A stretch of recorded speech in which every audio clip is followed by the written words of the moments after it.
Assalamualaikum warahmatullahi wabarakatuh. Perkenalkan, nama saya Dita Mulia. Di sini saya sebagai moderator dalam presentasi masalah intern dan ekstern dalam belajar, mata kuliah, belajar dan pembelajaran. Di sini saya tidak sendiri dan di sini saya bersama teman-teman saya, yaitu Neng Indah, Gaitsa Zahira, dan Indra Setiawan. Baik, kita langsung saja ke poin pembahasan pertama, yaitu masalah ekstern dalam belajar. Proses belajar didorong oleh motivasi intrinsik siswa. Di samping itu, proses belajar juga dapat terjadi atau menjadi bertambah kuat bila didorong oleh lingkungan siswa. Dengan kata lain, aktivitas belajar dapat meningkatkan bila program pembelajaran disusun dengan baik. Program pembelajaran sebagai rekayasa pendidikan guru di sekolah merupakan faktor ekstern belajar. Ditinjau dari segi siswa, maka ditemukan beberapa faktor ekstern yang berpengaruh pada aktivitas belajar. Faktor-faktor ekstern tersebut adalah: yang pertama, guru sebagai pembina siswa belajar. Guru adalah pengajar yang mendidik. Ia tidak hanya mengajar bidang studi yang sesuai dengan keahliannya, tetapi juga menjadi pendidik generasi muda bangsanya.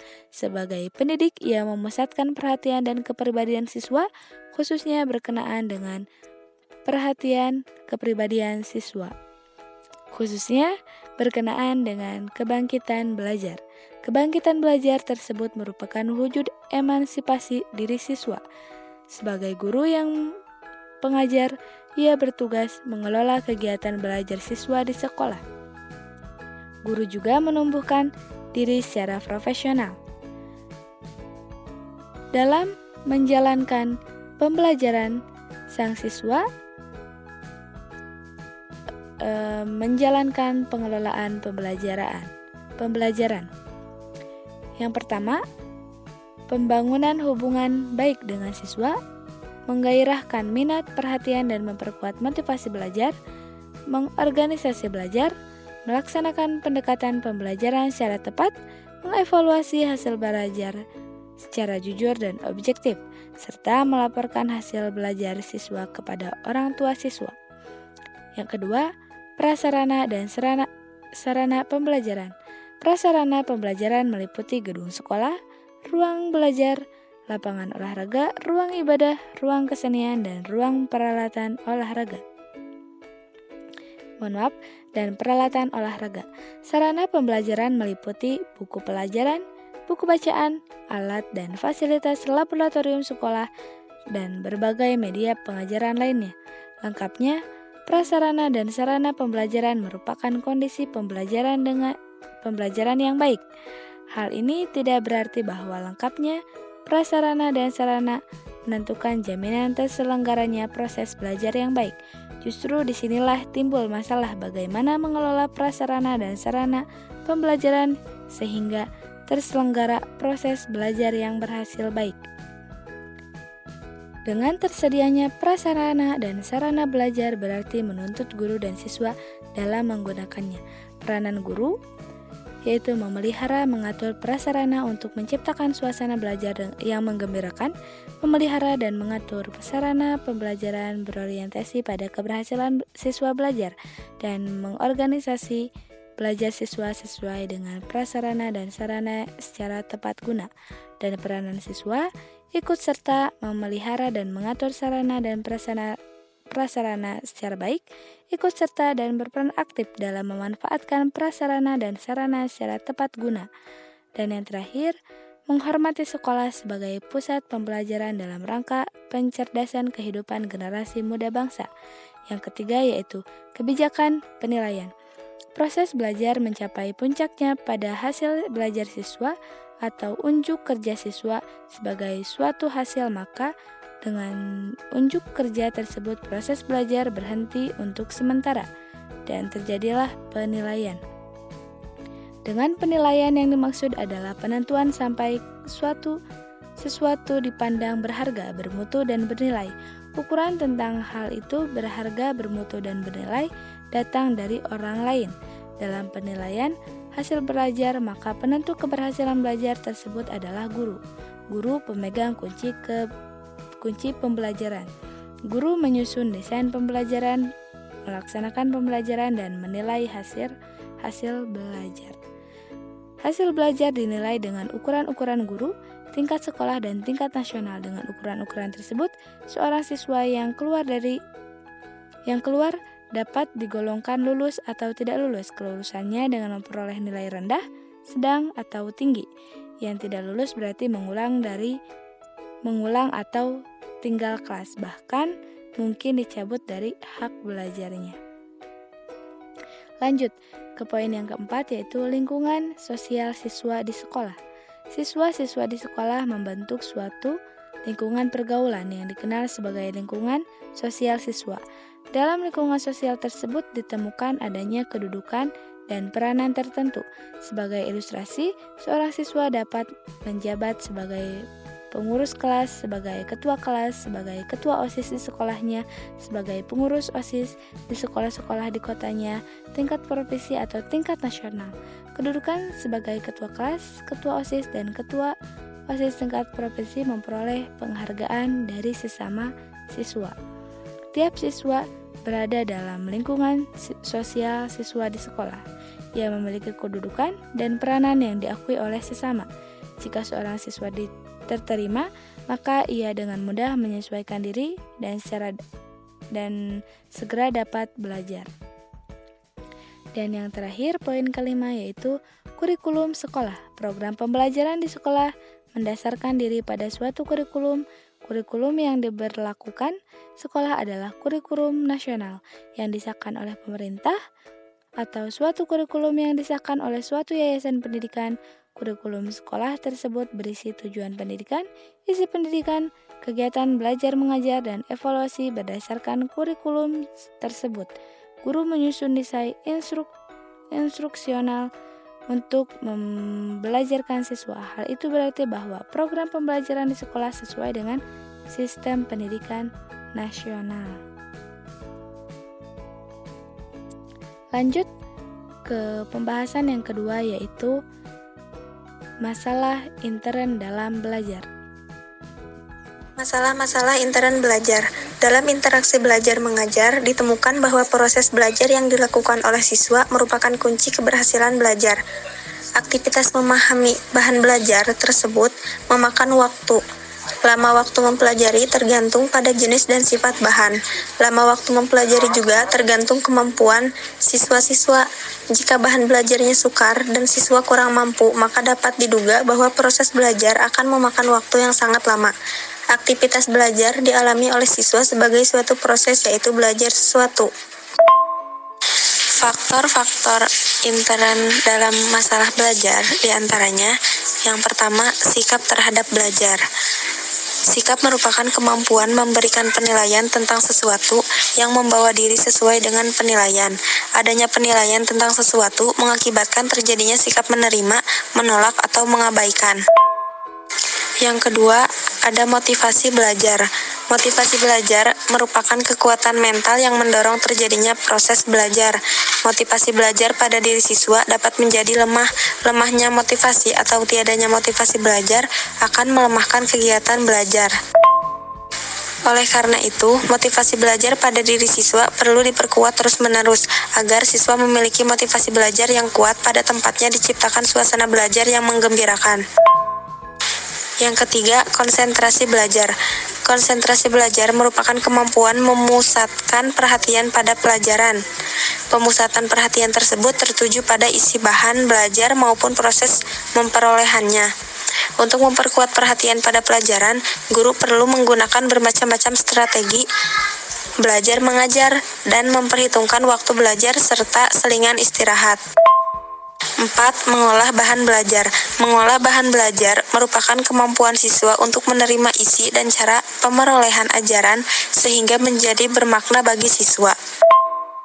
Isi bahan belajar berupa pengetahuan, nilai kesusilaan, nilai agama, nilai kesenian, serta keterampilan mental dan jasmani. Cara pemerolehan ajaran berupa cara-cara belajar sesuatu seperti bagaimana menggunakan kamus, daftar logaritma, atau rumus matematika. Kemampuan menerima isi dan cara pemerolehan tersebut dapat dikembangkan dengan belajar berbagai mata pelajaran. Kemampuan siswa mengolah bahan tersebut menjadi makin baik bila siswa berpeluang aktif belajar. Dari segi guru, pada tempatnya menggunakan pendekatan-pendekatan keterampilan proses, inquiry, ataupun laboratori.